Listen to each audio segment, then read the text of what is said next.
नमस्कार, आप देख रहे हैं 5 की बात। मैं हूं नगमा और इस वक्त खबर ये आ रही है कि उत्तर प्रदेश के कैसरगंज से बीजेपी ने बृजभूषण शरण सिंह के बेटे करण भूषण को टिकट दे दिया है। बृजभूषण शरण सिंह आप लोगों को याद हैं इसलिए क्योंकि कई महिला पहलवानों ने यौन उत्पीड़न का उन पर आरोप लगाया, जिसे लेकर लगातार सवाल उठाए जा रहे थे उन पर। इस मामले की सुनवाई कोर्ट में भी चल रही है।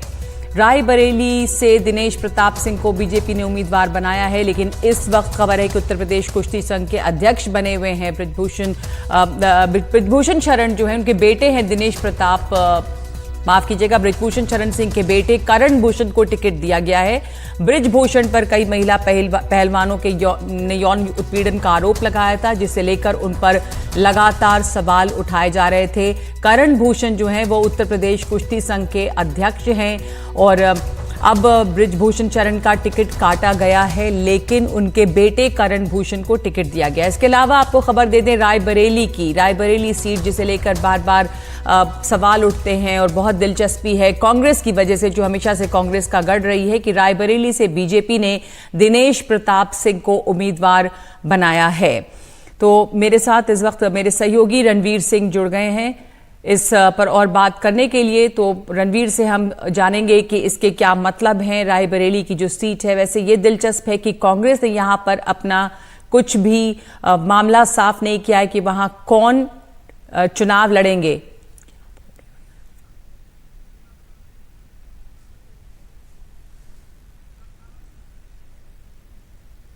हमारे साथ मनोरंजन भारती जुड़ गए हैं अभी इस पर चर्चा के लिए। तो ये जो खबर आई है मनोरंजन, उसमें एक तो बड़ी बात है कि बृजभूषण के बेटे को टिकट दे दिया गया है और उनके खिलाफ कई तरह के आरोप लगे हैं। उन्हें टिकट नहीं मिला, लेकिन उनके बेटे को टिकट मिला है। मामला कोर्ट में चल रहा है। दूसरे रायबरेली की सीट को लेकर वहां से ऐलान कर दिया गया है उम्मीदवार का, लेकिन कांग्रेस की तरफ से कहीं कुछ अभी तक साफ नहीं और समय बहुत कम बचा है, अब एक ही दिन का समय है। जी हाँ, कांग्रेस भी जो है आज शाम तक जो है हमें बताया जा रहा है कि 6 बजे के बाद जो है रायबरेली और अमेठी सीट पर कांग्रेस अपने उम्मीदवार के नाम की घोषणा कर देगी। राहुल गांधी की जो है कांग्रेस अध्यक्ष मल्लिकार्जुन खड़गे के साथ जो है मुलाकात हो चुकी है। वो दोनों आज कर्नाटक में थे, एयरपोर्ट पर मिले हैं दोनों, और उसके बाद कहा जा रहा है कि जो ऑर्गेनाइजिंग सेक्रेटरी हैं वेणुगोपाल, वो जो है 6 बजे राहुल गांधी से बातचीत करेंगे और उसके बाद इन दोनों सीटों पर जो है उम्मीदवार की घोषणा कर दी जाएगी। हमारी जो सूत्रों के हवाले से खबर मिल रही है कि राहुल गांधी जरूर चुनाव लड़ेंगे। अब प्रियंका गांधी लड़ रही है नहीं लड़ रही है, ये इस पर एक क्वेश्चन मार्क जरूर है, लेकिन राहुल गांधी का चुनाव लड़ना तय है। अब ये इस पर फिर एक यहाँ पे सवाल आता है, क्या वो अमेठी से लड़ेंगे या रायबरेली से लड़ेंगे। दोनों जगह जो तैयारियां कर ली गई हैं। मल्लिकार्जुन खड़गे ने राहुल गांधी को पूछा था कि वो कहां से चुनाव लड़ना चाहते हैं। सवाल यहां पे यही खड़े हो जा रहे हैं कि यदि राहुल गांधी अमेठी या रायबरेली से चुनाव लड़ें और वहां से जीत जाते हैं तो वो कौन सी सीट खाली करेंगे। यदि हम राहुल गांधी के करीबी सूत्रों की माने तो वो वायनाड की सीट नहीं छोड़ना चाहते हैं। ऐसे में जो सीट छोड़ेंगे तो फिर एक संकट होगा कि वहाँ से कौन लड़ेगा। एक प्लान बी के तहत ये कहा जा रहा है कि राहुल गांधी रायबरेली की सीट लड़ लें और वहाँ से जीतने के बाद वो सीट खाली करें और बाय इलेक्शन हो तो प्रियंका गांधी चुनाव लड़ने और अमेठी से जो है कोई और उम्मीदवार चुनाव लड़े। अमेठी की सीट पर अभी भी सस्पेंस है। अगर राहुल गांधी, मतलब सस्पेंस तो दोनों पर ही है, बस ये तय है कि राहुल गांधी चुनाव लड़ लेंगे, लेकिन अमेठी से लड़ेंगे या रायबरेली से ये तय नहीं है। तो यानी कि अभी तक कैंडिडेट दोनों ही सीटों के लिए मनोरंजन घोषित नहीं किए गए हैं। एक दिन का समय बचा है। बीजेपी ने रायबरेली से उम्मीदवार का ऐलान कर दिया है अब पर इतना ज्यादा संशय वो सीट्स जो कि गढ़ रही हैं कांग्रेस की और पारंपरिक सीट्स रही हैं, ये अपने आप में ही एक अजीब सी बात है और बहुत सारे सवाल भी खड़े करती है। अब तक वहां पर काफी संशय है।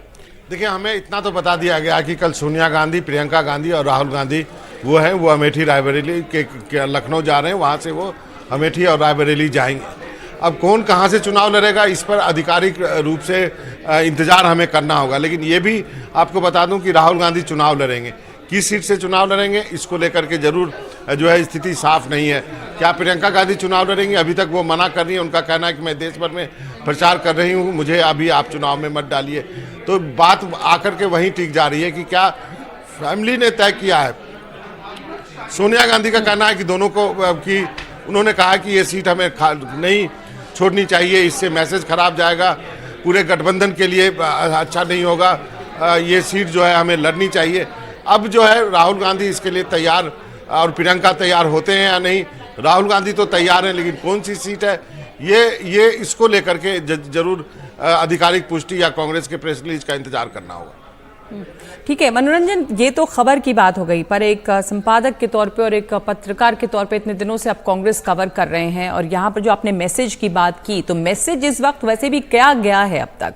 अब रायबरेली अमेठी को देखें और आपका जो असेसमेंट है इस पर, आपका आकलन या विश्लेषण आप इसका अगर करें, तो प्रियंका गांधी के लिए इतना हल्ला हुआ कि चुनाव लड़ेंगी, पर वो चुनाव लड़ने को फिर भी नहीं तैयार, वजह इसकी इतनी हिचकिचाहट, अब इतना ज़्यादा सस्पेंस इन दोनों सीट्स पे, तो जो फर्स्ट फैमिली है कांग्रेस की जिसे कहा जाता है, उसको लेकर इस समय जो असमंजस दिखता है, क्या आकलन है आपका? देखिए, रायबरेली के बारे में तो आप पक्के तौर पे कह सकते हैं कि रायबरेली जो है वो सोनिया गांधी की या गांधी परिवार की सीट है, वहाँ पर कोई दिक्कत नहीं है। सोनिया गांधी जो है करीब 2 लाख वोटों से पिछले बार जीती थी, तो वो उस सीट पे गांधी सरनेम ही काफ़ी है। वहाँ के लोगों से भी बातचीत करें तो कोई दिक्कत वहाँ पे किसी को नहीं होगी, या राहुल लड़ें या प्रियंका लड़ें। बात रह गई अमेठी पिछली बार राहुल गांधी हार गए थे करीब 55,000 वोट से, तो उस सीट को लेकर के जरूर आप कह सकते हैं कि संशय की स्थिति बनती है। लेकिन वहाँ के लोगों से यदि आप बात करें तो जरूर जो है लोग कहते हैं कि नहीं, यदि राहुल गांधी लड़ते हैं तो वो अच्छा लड़ेंगे। कांग्रेस ने सर्वे भी कराया, दोनों सीटों का सर्वे भी कराया, 1 महीना पहले भी सर्वे कराया है, तो वो दोनों सीटों के सर्वे कहा जा रहा है कि कांग्रेस के अनुकूल है, गांधी परिवार के लिए अनुकूल है। लेकिन बात वहीं पे आके फंस जाती, जो क्वेश्चन राहुल गांधी कर रहे हैं, यदि वो लड़के जीत जाते हैं तो उस सीट का क्या होगा। तो फिर उसको लेकर के एक डिबेट है फैमिली में। सोनिया गांधी भी चाहती हैं कि राहुल प्रियंका दोनों लड़ें, कांग्रेस के कार्यकर्ता चाहते हैं, कांग्रेस के अध्यक्ष चाहते हैं। यदि आपने जयराम रमेश की बाइट सुनी होगी तो वो भी कह रहे हैं कि अमेठी से राहुल गांधी को लड़ना चाहिए, रायबरेली से प्रियंका को लड़ना चाहिए। तो मुझे लगता है इसी डिबेट पर ये बात रुकी हुई है, और अब मुझे लगता है कुछ घंटे 6 बजे के बाद स्थिति साफ हो जाएगी। ठीक है, धन्यवाद आपका मनोरंजन। अब दूसरी जो खबर आई थी, हमारे साथ रणवीर जुड़ गए हैं कि उत्तर प्रदेश के कैसरगंज से बीजेपी ने बृजभूषण शरण सिंह के बेटे करण भूषण को टिकट दे दिया है। एक तो ये है, दूसरे की रायबरेली से दिनेश प्रताप सिंह को बीजेपी ने उम्मीदवार बनाया है। तो दिनेश प्रताप सिंह जो हैं वो बीजेपी के उम्मीदवार हैं, कितने मजबूत उम्मीदवार हैं, रणवीर उनके बारे में कैंडिडेट के तौर पर रायबरेली में क्या कहा जाता है? देखिए, दिनेश प्रताप सिंह जिनको अभी टिकट घोषित हुआ, अभी 2 मिनट पहले मैं उनसे बात कर रहा था, उन्होंने सीधे सीधे कहा कि इस बार उनकी लड़ाई किससे होगी ये ज़रूरी बात नहीं है, चाहे राहुल गांधी आए, प्रियंका आए या कोई और आए, उनको कमल का फूल दिखाई दे रहा है और कमल के फूल को खिलाना उनका लक्ष्य ही ये कहना है। और दिनेश प्रताप सिंह प्रियंका गांधी पे ज़्यादा टारगेट करते हुए कहते हैं कि वो संस्कारहीन बिटिया हैं, क्योंकि प्रधानमंत्री नरेंद्र मोदी ने उन्हें बिटिया कहा तो प्रियंका ने जवाब दिया कि वो नरेंद्र मोदी की नहीं, राजीव गांधी की बिटिया हैं। तो इस तरह से अब बयानबाजी शुरू होगी और रायबरेली में जो पॉलिटिकल गर्मी है वो भी शुरू हो जाएगी। दिनेश प्रताप सिंह की जहां तक बात रही, विधान परिषद के सदस्य हैं, 2019 में चुनाव लड़ चुके हैं, 3.5 लाख से ज़्यादा वोट हासिल किया था उन्होंने। चुनाव सोनिया गांधी से हार गए थे, लेकिन उसके बाद योगी आदित्यनाथ सरकार में मंत्री बनाए गए और मंत्री बनने के बाद से ही उनकी कोशिश थी कि वो इस सीट से चुनाव लड़ें। अब चूंकि सोनिया गांधी चुनाव नहीं लड़ रही थी, तो ये माना जा रहा था कि बीजेपी यहाँ से या तो दिनेश प्रताप को उतार सकती है, या मनोज पांडे को उतार सकती है, या कोई तीसरा नाम हो सकता है जो बड़ा नाम। लेकिन सारे सोच विचार विमर्श के बाद कल नामांकन का आखिरी दिन है और भारतीय जनता पार्टी ने दिनेश प्रताप सिंह पर भरोसा किया, टिकट दे दिया है और अब कल नामांकन होगा दिनेश प्रताप सिंह का। और सामने कांग्रेस पार्टी से कौन होगा ये सवाल अभी भी बना हुआ है।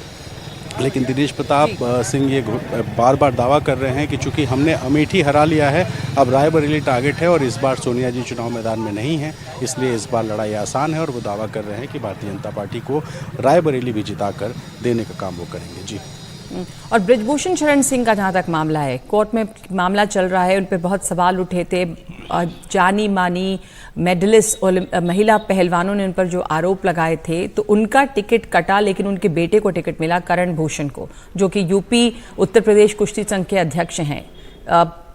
इससे जाहिर है कि फैमिली में ही टिकट रहा, तो ये जो सवाल उठ रहे थे कि उन्हें टिकट ना दिया जाए, उनके कैंडिडेट, उनका तो टिकट काटा पर बेटे को मिला, तो इसका political message.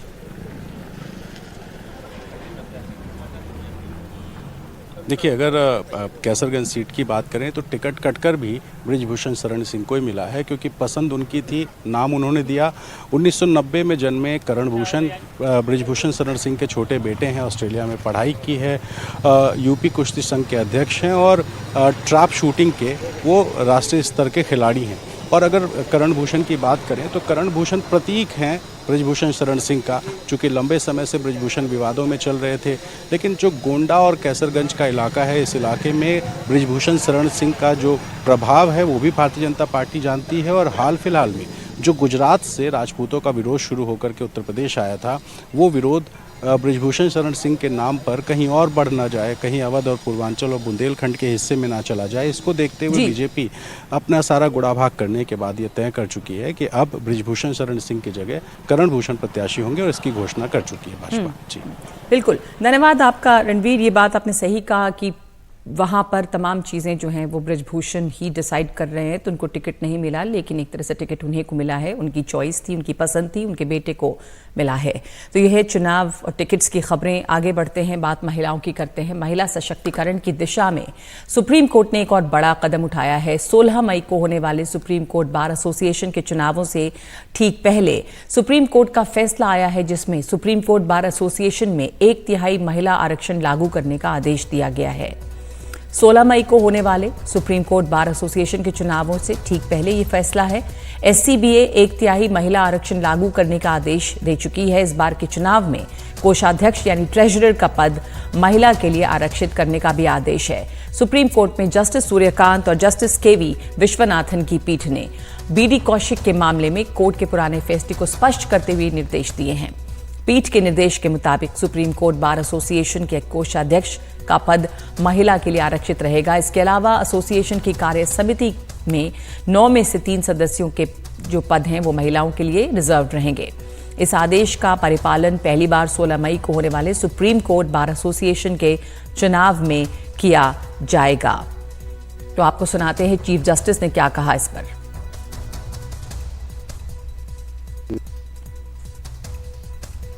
You delivered many judgments for women rights especially.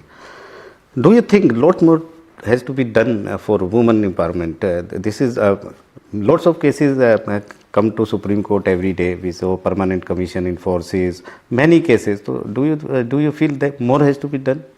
There is gender bias in society also. Well, of course, you know, we have overcome many challenges to be where we are. There's no manner of doubt that as between what the status of women was in terms of levels of education when we gained independence and where we are today, the country has really progressed substantially. I'm conversant about the progress which has been made in the legal profession itself. But having said that, for all the work which has been done, particularly by the Indian judiciary, a great amount still remains to be done. Recently, we designated 12 women as senior advocates in the month of February 2024 in the Supreme Court. From independence through to 2024, we had about 13 women who had been designated as senior counsel. So we have had at one go an almost equivalent number of women who have come to the fore. तो अदालतों में जो महिलाएं हैं उनकी स्थिति इस समय क्या है? कहा जाता है कि अभी भी कानून के पक्ष में, कानून के गलियारों में महिलाओं को वो जगह नहीं मिली है। कुछ आंकड़े हम आपको दिखाना चाहते हैं। इसके पहले कि हम इस पर चर्चा करें, हमारे साथ 2 मेहमान मौजूद हैं। मशहूर वरिष्ठ वकील सुप्रीम कोर्ट की कामिनी जायसवाल और डॉक्टर ऋतु भारद्वाज भी हैं, जो पूर्व सह कोषाध्यक्ष रही हैं SCBA यानी सुप्रीम कोर्ट बार एसोसिएशन की। आप दोनों का बहुत स्वागत है। इसके पहले कि मैं इस पर चर्चा करूं, कुछ आंकड़े दर्शकों के सामने रख दूं कि जो सबऑर्डिनेट अदालतें हैं यानी कि जो सिविल कोर्ट्स हैं उसमें करीब 30% महिला न्यायिक अधिकारी हैं और कुल 17 लाख वकीलों में सिर्फ 15% महिलाएं हैं। राज्यों की जो बार काउंसिल है उसमें तो बस 2% हैं महिलाएं। और बार काउंसिल ऑफ इंडिया में एक भी महिला नहीं है। हाई कोर्ट के 788 यानी कि 788 जजों में बस 107 महिलाएं हैं। देश के 25 हाई कोर्ट्स में एक भी महिला चीफ जस्टिस इस समय नहीं है। पंजाब और हरियाणा हाई कोर्ट और मद्रास हाई कोर्ट में सबसे ज़्यादा जजेस महिला जजेस हैं, 13 और 13 है दोनों जगह पे संख्या। दिल्ली हाई कोर्ट दूसरे नंबर पे है, 10 वहाँ पे महिला जज हैं। लेकिन जो आज फैसला अदालत ने दिया, सुप्रीम कोर्ट ने दिया, उससे ये वहाँ पे जो पुरुष प्रधानता है उसके लिए, उसको बदलने के लिए या एक जेंडर इक्वालिटी के लिए भी क्या रास्ता खुलता दिखता है आपको? कामिनी जायसवाल जी, आपके पहले कमेंट्स इस पे। ये बहुत अच्छा कदम है, बहुत अच्छा ऑर्डर, बहुत अच्छा है। इसमें देखिए फर्क सिर्फ इतना ही हो गया है कि इन्होंने ट्रेजरर की पोजीशन को, कोषाध्यक्ष की पोजीशन रिजर्व कर दी है। वो सिर्फ इस बार के लिए रिजर्व करी, it can't be for ever, because एक कोई सिस्टम डालना पड़ेगा ताकि हर पोस्ट में बाय सर्कुलेशन अगर रिजर्वेशन हो जाए तो ज्यादा अच्छा होगा। जहां तक एग्जीक्यूटिव कमेटी और सीनियर एग्जीक्यूटिव कमेटी मेंबर है, मेरे जहां तक मुझे याद है कि अभी तक ऐसे इलेक्शंस होते रहे हैं और दो तीन फीमेल मेंबर्स हमेशा रही हैं, तो उसमें कोई इतना फर्क नहीं पड़ने वाला है। पर ये एक ऑर्डर है सुप्रीम कोर्ट का, इसलिए ये बहुत ही अच्छा है। और आगे चल के इसको देखते हुए मुझे लगता है और जगह supreme court, high court, bar associations including the parliament ये रिजर्वेशन हो, तब ये एक कदम है और इसको फॉलो, अगर सुप्रीम कोर्ट ने करा है तो बाकी लोगों को फॉलो करना चाहिए। इससे फर्क कितना पड़ता हुआ दिखता है आपको? डॉक्टर ऋतु भारद्वाज, आप तो सह कोषाध्यक्ष रही हैं, लेकिन इस समय देखें तो हालत जो है कि बार काउंसिल ऑफ इंडिया में एक भी महिला नहीं है। ट्रेजरर के पोस्ट को इस बार के लिए रिजर्व करने की बात की गई है। अब ये जो आदेश आज के हैं, इससे किस तरह के बदलाव आपको दिखते हैं होते हुए? जी, इससे बदलाव बहुत आएगा, क्योंकि एक सभी को मौका मिलेगा ये आगे आने के लिए। ऐसा कई बार होता ये है कि इतना सारा रिप्रेजेंटेशन फीमेल से नहीं जो हो पाता था और जो आगे नहीं आ पाती थी, वो इस रिजर्वेशन जो ये एक ऑर्डर पास हुआ है, वो एक बहुत ही अच्छा कदम है इस तरफ की औरतों को भी, महिलाओं को एक जगह मिलेगी और वो अपना इस तरह से वो एक सशक्त होके एक अपना स्थान बना पाएंगे। पर आप तो पूर्व सह कोषाध्यक्ष रही हैं, क्या आप अपने पर्सनल एक्सपीरियंस से, अपने ज़ाती तजुर्बे से बता सकेंगी कि स्थिति क्या है? कितना मुश्किल होता है इस ऐसे जगह पे जहाँ पे काफ़ी पुरुष प्रधानता है? तो वैसे में ये जगह आपके बनाना, आगे आना, कितना कैसा है ये पूरी जर्नी और कितना मुश्किल है ये? देखिए, अगर जाना जाए मेरे एक्सपीरियंस से, मैंने तो तभी लड़ा जब ऐसा कोई रिजर्वेशन नहीं था और इस पोस्ट पे तो अभी भी नहीं है। पर और यहाँ पर सभी वकील हैं, ऐसा नहीं है कि कोई आदमी या औरत, पर एक जो कई महिलाएं हैं जो शायद आगे इतना बढ़ के इलेक्शन में आगे नहीं आ पाती हैं या इतना रिप्रेजेंटेशन नहीं दे पाती हैं, उनको मौका मिलेगा शायद आगे आने का। और ये एक बहुत अच्छा कदम है, बिकॉज जो बहुत औरतें सिर्फ ये सोच के रह जाती थी कि इतने सारे आदमियों में मैं कैसे इलेक्शन लड़ पाऊंगी या कैसे जीत पाऊंगी, वो शायद उनको एक बहुत बड़ा एक उनका मनोबल एक बढ़ाने का बहुत अच्छा एक रास्ता खुला है, जिससे उनको ये लगेगा कि हम शायद अब अपना भी एक स्थान बना पाएंगे। जी ठीक है। तो कामिनी जी, जैसा ऋतु भारद्वाज कह रही हैं कि ये हिचक रहती थी, हालांकि ये भी उन्होंने कहा कि सब वकील हैं, कोई पुरुष है कोई महिला, ये फर्क नहीं पड़ता, आप वकील हैं। आप तो वरिष्ठ वकील रही हैं कामिनी जी सुप्रीम कोर्ट में, तो क्या अड़चन होती थी? मतलब रिजर्वेशन अगर ना भी हो तो ये जो स्थिति है कि बार काउंसिल ऑफ इंडिया में एक भी महिला नहीं है, राज्यों की बार काउंसिल में 2% महिलाएं हैं, आपके जैसी मुखर वकील और प्रभावशाली वकील, आप तमाम लोग वहां पर है, क्या रुकावटें हैं, क्या रोकता रहा है महिलाओं को इसमें आने में आगे? महिलाओं को कुछ नहीं रोकता रहा है, पुरुष रोकते रहे हैं। अगर कोई महिला अब तो फिर भी बहुत ठीक है।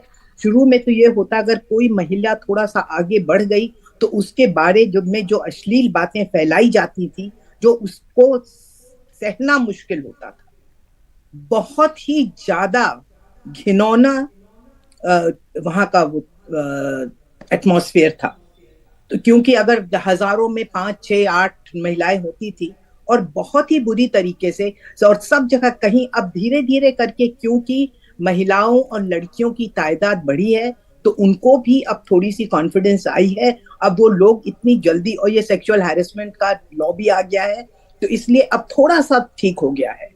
पर सुप्रीम कोर्ट में इतना वो नहीं। अब देखिए, बार काउंसिल एक ऑफिस है, इंस्टीट्यूशन है जो वकीलों को डिसिप्लिन करता है, वहां पर रिजर्वेशन होना बहुत जरूरी है।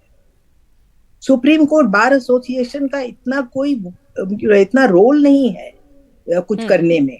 तो इसलिए बार काउंसिल्स हैं, state bar councils, Indian bar council of India, यहाँ पे रिजर्वेशन होना जरूरी है क्योंकि वो एक बॉडी है जो लोगों को, जो वकीलों को डिसिप्लिन करता है, उनके खिलाफ डिसिप्लिनरी एक्शन ले सकता है, उनको पनिशमेंट दे सकता है। वो एक बहुत जरूरी बॉडी है जहां पे रिजर्वेशन होना। मैंने तो यही कहा कि यहाँ से एक शुरुआत हुई है, अब ये शुरुआत है, ये आगे चल के सुप्रीम कोर्ट ने ये कहा है तो बार काउंसिल्स को तो इससे लेना चाहिए एग्जाम्पल, और बार काउंसिल्स को इमीडिएटली रेगुलेशन डाल देना चाहिए रिजर्वेशन का।